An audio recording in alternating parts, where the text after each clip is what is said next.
যে ঘটনাটি আপনাদের সাথে শেয়ার করতে যাচ্ছি, এই ঘটনাটি আমাদেরকে যিনি পাঠিয়েছেন তার নাম পারভেজ মণ্ডল। গ্রাম খারুন, থানা হিলি, পোস্ট ফতেহপুর, জেলা দক্ষিণ দিনাজপুর, রাজ্য পশ্চিমবঙ্গ, আর দেশ ভারত।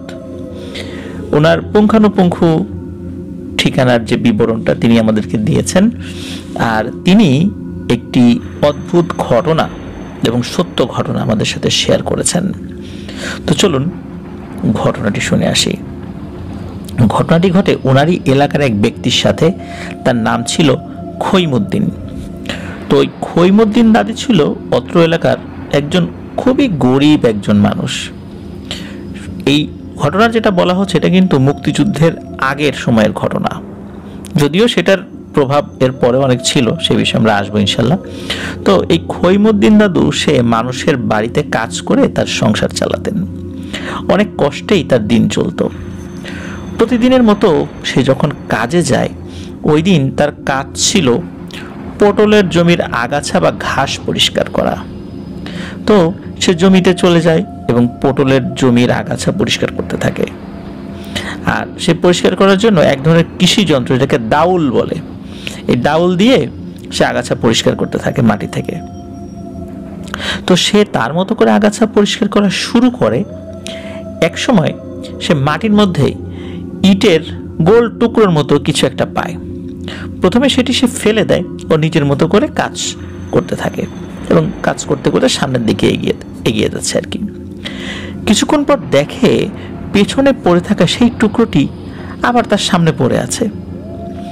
তখন তিনি কৌতূহলবশত সেই মাটি মাখার টুকরোটি ওই হাতের দাউল দিয়ে আঘাত করে এবং তিনি দেখতে পান সূর্যের আলোতে টুকরোটি যেন চকচক করছে। তখন তিনি টুকরোটি নিজের সাথে রেখে দেন এবং কাজ শেষে সেটি নিয়ে বাড়িতে ফেরত আসেন। বাড়ি ফেরত এসে টুকরোটি পানি দিয়ে খুব ভালো করে ধুয়ে দেখেন যে সেটা অনেকটা স্বর্ণের মতো লাগছে। তখন তার মনে সন্দেহ জাগে এবং একথা সে কাউকে না বলে বাজারে চলে যায় আর সোনার দোকানে জিনিসটা পরীক্ষা করাতে, যে আসলে জিনিসটা কি। স্বর্ণকার টুকরোটি পরীক্ষা করে দেখে সেটি আসলেই স্বর্ণের একটি টুকরো। তখন তাকে জিজ্ঞেস করে, তুমি কোথায় পেলে? তখন এই খৈমুদ্দিন দাদু তার কথার কোনো উত্তর না দিয়ে ওই টুকরোটি নিয়ে বাড়ি ফেরত চলে আসেন। প্রতিদিনের মতোই তিনি খাওয়া দাওয়া শেষ করে রাত্রিতে ঘুমাতে যান। ওই রাত্রে তিনি স্বপ্নে দেখেন যে কোনো এক ব্যক্তি স্বপ্নের মধ্যে এসে তাকে সালাম দেয়। তারপর তিনি যখন সেই ব্যক্তির দিকে তাকান, দেখেন এক বুজুর্গ ব্যক্তি তার সামনে দাঁড়িয়ে আছেন। সেই বুজুর্গ ব্যক্তিকে দেখতে স্বাভাবিক মানুষ থেকে বেশ লম্বা মনে হচ্ছিল, আর তার পরনে ছিল জুব্বা, মাথায় পাগড়ি আর মুখে সাদা দাড়ি। সেই ব্যক্তি তাকে বলে যে, খৈমুদ্দিন, আমি তোমাকে এই টুকরোটি দিয়েছি, তোমাকে এত কষ্ট করে আর কাজ করতে হবে না। এই টুকরোটি তুমি বাজারে বিক্রি করো, যা অর্থ করি পাবা, সৎ পথে চলবা, আল্লাহর ইবাদত করবা, আর এ কথা কাউকে বলবা না। আর এই বিক্রিলব্ধ অর্থ থেকে তুমি অল্প বা যতটুকু পারো জমি কিনবা এবং নিজের জমিতে চাষাবাদ করো, আল্লাহ বরকত দান করবে। আর যে কোনো প্রয়োজনে রাতের বেলায় আমাকে তুমি যদি ডাকো, তা আমি তোমার সামনে হাজির হয়ে যাব ইনশাল্লাহ। আর এভাবেই তোমার সংসার আল্লাহ চাহেন তো আবার সচ্ছল হয়ে উঠবে। খৈমুদ্দিন স্বপ্নের মধ্যে এটা জিজ্ঞেস করে না যে আপনি আমাকেই কেন এটা দিচ্ছেন, অন্য লোক তো ছিল, বা আমিই কেন। এসব বিষয় আসলে স্বপ্নের মধ্যে জিজ্ঞেস করার মতো অবস্থা তার ছিল না। আর স্বপ্ন তো স্বপ্ন, এখানে তো চাইলেই অনেক কিছু বলা যায় না, নিজের নিয়ন্ত্রণে সেটা থাকে না। তো তার ঘুম ভেঙে যায় এবং স্বপ্নের পাওয়া নির্দেশনা অনুযায়ী তিনি সেটি বাজারে বিক্রি করেন এবং আস্তে আস্তে তিনি জমি জমা চাষাবাদ করেন, নিজের জমি জমা চাষাবাদ করেন এবং বেশ বছর 3-4 মধ্যে ওনার অবস্থা অনেক পরিবর্তন হয়ে যায়। সংসার অভাব দূর হয় এবং উনি বেশ ধনী হয়ে যান ওই গ্রামের মধ্যে। আস্তে আস্তে তিনি অনেক জায়গা জমি ক্রয় করেন। তিনি ওই গ্রামে মাটির 2 তলা বাড়ি নির্মাণ করেন। আশেপাশের অনেক মানুষের মনে কিন্তু সন্দেহ জাগে খৈমুদ্দিনের উপর। তাকে জিজ্ঞেস করলে তিনি বলতেন সব আল্লাহর দান, এর থেকে আর বেশি কিছু বলেন না। এভাবেই দিন পার হতে লাগলো, কিন্তু আশেপাশের লোকের সন্দেহ যেন থেকেই যায়। একটার পর একটা চাপ তার উপর দেয়া হচ্ছিল, তিনি কিভাবে এই সম্পত্তির মালিক হলেন। তিনি এই চাপ সইতে না পেরে একদিন ওই বুজুর্গ ব্যক্তিকে স্মরণ করেন। ওই বুজুর্গ ব্যক্তিটি তার কাছে আসেন, তাকে সব বলে যে আমি তো এরকম খুব চাপের মুখে আছি, এখন কি করব, আমি তো কিছু বুঝতে পারছি না, মানুষকে না বলে দিলেও তো অনেক সমস্যা বা অনেক ক্ষতিগ্রস্ত আমি হতে পারি তাদের দ্বারা, এমন অবস্থা আমার করণীয় কি। তখন ওই বুজুর্গ ব্যক্তি কিছুক্ষণ চুপ থাকেন, তো চুপ থেকে বলেন যে আমি তোমাকে একটা জিনিস দিব, এটা একটা চাবুক, এই চাবুকটি স্বর্ণের চাবুক, তুমি এই চাবুকটি তোমার বাড়িতে রেখে দিবা। যদি রেখে দাও তাহলে সমাজে তোমার প্রতিপত্তি বাড়বে, কেউ তোমাকে উল্টোপাল্টা প্রশ্ন করার সাহস করবে না। তবে একটা বিষয় মনে রাখো, এই চাবুকটি তুমি তোমার বাড়ি ছাড়া অন্য কোথাও নিয়ে যাবা না। যদি এই বাড়ি পরিবর্তন করো তাহলে নিয়ে যেতে পারো, আর না হলে এটা এই বাড়িতেই রেখে দিবা। যদি কখনো অন্য জায়গায় বাড়ি ঘর করো, এই বাড়ি ছেড়ে চলে যাও, তখন এটা নিতে কোনো সমস্যা নেই, কিন্তু বেড়াতে গেলে এটা তখনও সাথে নিয়ে যাবা। কিন্তু মনে রেখো, এটা যদি তুমি কোনো কারণে হারিয়ে ফেলো তাহলে কিন্তু বিপদ হবে, আর এটি তোমার এই বাড়ির জন্যই শুধু নির্ধারিত। খুব প্রয়োজন ছাড়াও বেড়াতে যদিও যাও, অল্প সময়ের জন্য গেলে তাহলে নেওয়ার প্রয়োজন নেই, কিন্তু যদি বেশি সময়ের জন্য যাও বেড়াতে তাহলে সাথে করে নিয়ে যাবে। এরকম ভাবে বেশ কিছু ওসিয়ত করে দেন আর কি। তখন এই খৈমুদ্দিন দাদু সেই চাবুকটি ওই 2 তলা মাটির ঘরের উপরে কোনো একটি নির্দিষ্ট জায়গায় গোপনে তিনি আড়ালে লুকিয়ে রেখে দেন, এবং তার পরিবারের সদস্যদের কাছেও এই ব্যাপারে তিনি কিছু বলেননি। আর চাবুকটি তার কাছে আসার পর থেকে অত্র এলাকার মধ্যে তার প্রভাব যেন বাড়তে থাকে। কোনো লোক আর তাকে তেমন কিছু বলার সাহস পায় না। এভাবে বেশ কিছু বছর চলে যায়, আর ধীরে ধীরে তার সম্পদের পরিমাণ বাড়তে থাকে, আর একসময় অত্র এলাকার সবচেয়ে ধনী ব্যক্তির তালিকায় তার নাম চলে যায়, এবং সবচেয়ে ধনী ব্যক্তিও তিনি হয়ে যান। লোকমুখে শোনা যায় প্রতি বছর বৈশাখ মাসের 1 তারিখে তার সারা বছরের টাকা হিসেব করে বাড়ির উঠোনে শুকোতে দেয়া হতো। ওই দিন বাড়িতে কোনো বাইরের লোককে প্রবেশ করতে দেয়া হতো না।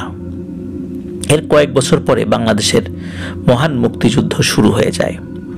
তখন এই এলাকাটি বাংলাদেশের সীমান্তে হওয়ার কারণে বাংলাদেশের মুক্তিবাহিনীর সাহায্যের উদ্দেশ্যে এবং ওই এলাকার লোকদের রক্ষা করতে ইন্ডিয়ান আর্মি এই পুরো এলাকাটি তাদের দখলে নিয়ে নেয়, আর এলাকার লোকজনকে এলাকা ছেড়ে চলে যেতে বলে যুদ্ধ শেষ না হওয়া পর্যন্ত।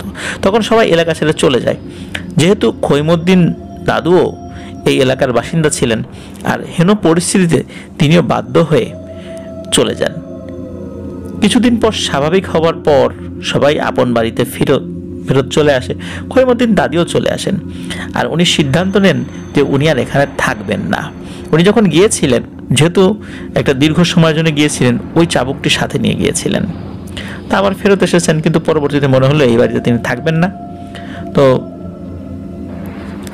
ওই উনি যে কাজটি করেন সেটি হলো যে ওনার শ্বশুর বাড়ি ছিল বাংলাদেশে, মানে বাংলাদেশে এটা পড়ে গেছে আর কি। আর কিছুদিনের মধ্যে বাংলাদেশের একটা হিন্দু পরিবারের সন্ধান পান, তারা এই দক্ষিণ দিনাজপুরে চলে আসতে চান। তখন তিনি তাদের সাথে জমির একটা বদল করেন, এটাকে এওয়াজ বদল বলা হয়, যে তোমার জমি আমার, আমার জমি তোমার, মানে সকলের সম্মতিতে এরকম একটা সিদ্ধান্ত নেওয়া হয়। তো উনি ওই হিন্দু পরিবার যেই জায়গাতে ছিল তিনি সেখানে চলে আসেন, আর তিনি যেই বাড়িতে ছিলেন সেটাতে ওই হিন্দু পরিবার চলে আসে। তো উনি অনেক কিছুই নিয়ে চলে গিয়েছিলেন, কোনোভাবে উনি সেই স্বর্ণের চাবুকটি ওই বাড়িতে ফেলে রেখে চলে যান, এবং সেই চাবুকটির কথা উনি রহস্যজনকভাবে ভুলে গিয়েছিলেন। বাংলাদেশে তার দিনকাল ভালোই যাচ্ছিল। একদিন রাতে বাজার করে ফেরার সময় সেই বুজুর্গ ব্যক্তির সাথে তার সাক্ষাৎ হয়। সেই বুজুর্গ ব্যক্তির সাথে তার সালাম বিনিময় হয়। তখন সেই বুজুর্গ ব্যক্তি তাকে বলেন, তুমি এখানে চলে এসেছো ভালো কথা, কোনো সমস্যা নেই, কিন্তু আমাকে কেন ওই বাড়িতে রেখে আসলা? আমি তো ওখানে থাকতে পারছি না। তুমি তাড়াতাড়ি আমাকে এখানে নিয়ে আসো, নাহলে কিন্তু তোমার বিশাল ক্ষতি হবে, এবং আমি না চাইলেও কিন্তু তোমার ক্ষতি হয়ে যাবে। এই বলে বুজুর্গ ব্যক্তি ওখান থেকে চলে যান। তো উনি তাড়াতাড়ি বাড়ি চলে আসার চিন্তা করে থাকে, উনি তাকে কেন এমন একটা কথা বললেন। তো চিন্তা করতে করতে তার মনে পড়ে যায়, হো, সেই চাবুকটার কথা আমি ভুলে গেলাম কিভাবে? কিভাবে এরকম একটা গুরুত্বপূর্ণ জিনিসের কথা আমি ভুলে যেতে পারলাম? আর ওই চাবুকটি তো তিনি সেখানে রেখে চলে এসেছেন।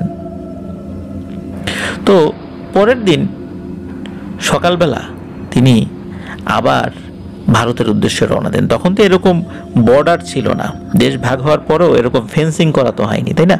তো পরের দিন সেই বাড়িতে আসেন হাঁটতে হাঁটতে, মানে বর্ডারের এপাশ ওপাশ, খুব বেশি দূরে ছিল না আর কি। তো সেই পরিবারের সাথে কথা বলে, এবং সেই পরিবারের সাথে কথা বলার এক পর্যায়ে তিনি বলেন যে তার একটা মূল্যবান জিনিস তিনি রেখে গিয়েছেন, ওটা আমাকে নিয়ে যেতে দাও। তো তারাও রাজি হয়, বলে কোথায় আছে বলে দাও, আমরা দিয়ে দিব। তখন খৈমুদ্দিন দাদু সেই গোপন ঘরের কথা বলে।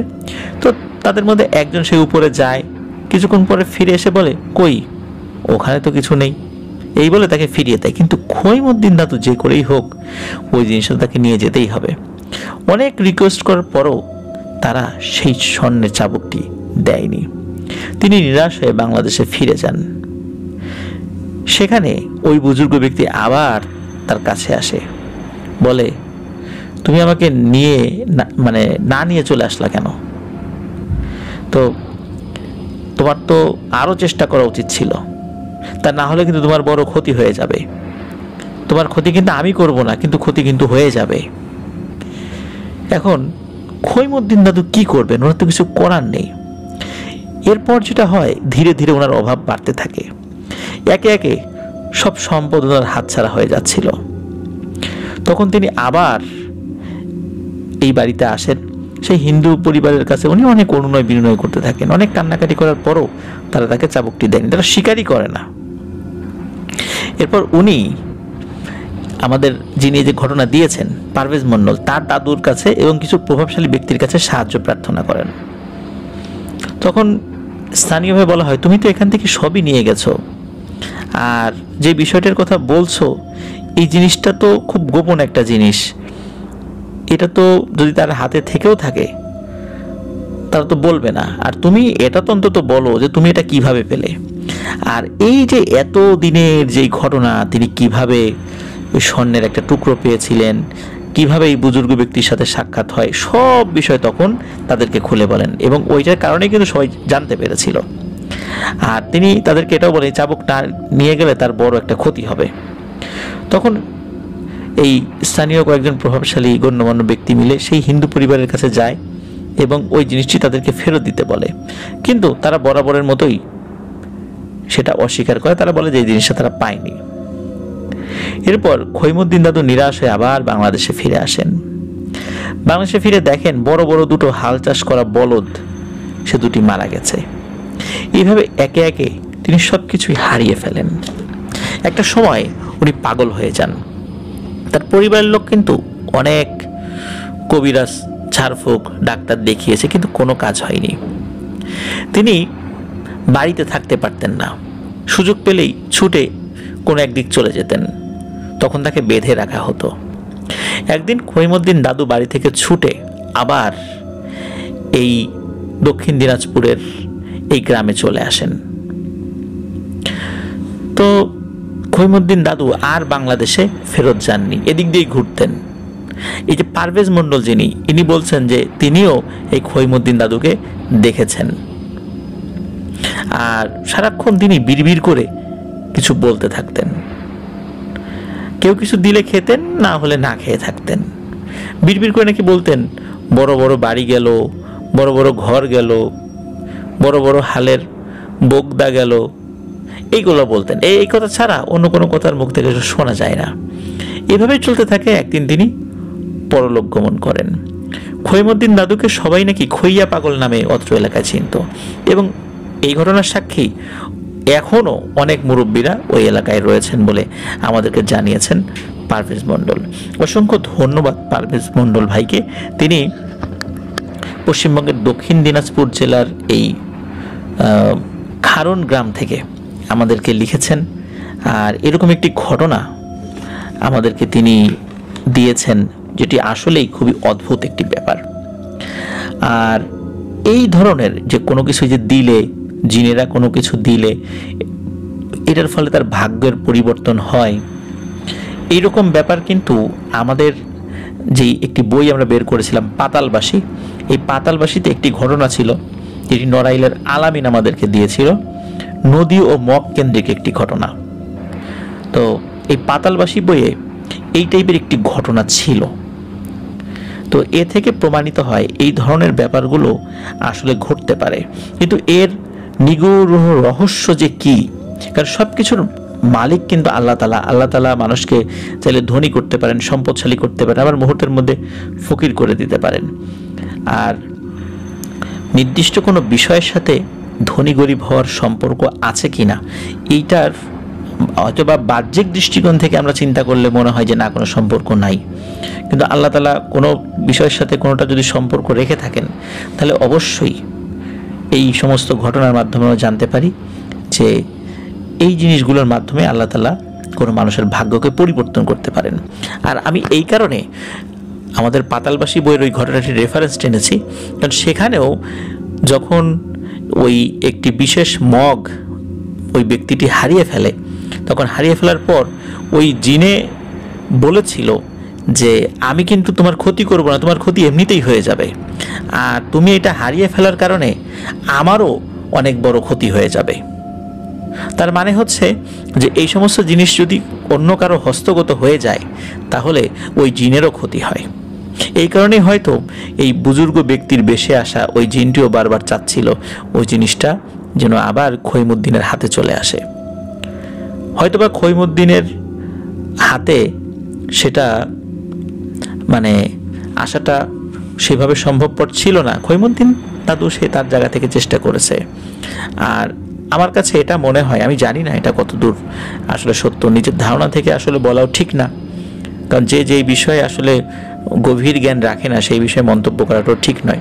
কিন্তু আমার কাছে এই বিষয়টা মনে হয়েছে, সেটা হলো যে এইগুলো যখন কোনো মানুষের হস্তগত হয়ে যায়, তখন যার জিনিস, যেই জিনের জিনিস, সেই জিন হয়তো বা নিজে থেকে সরাসরি নিতে পারে না। তা না হলে তো সেই জিন নিজেই সেই জায়গায় গিয়ে ওই জিনিসটা নিয়ে নিতে পারতো, তাই না? নিশ্চয়ই এর মধ্যে অনেক রহস্যময় ব্যাপার রয়েছে যেগুলো আমরা জানি না।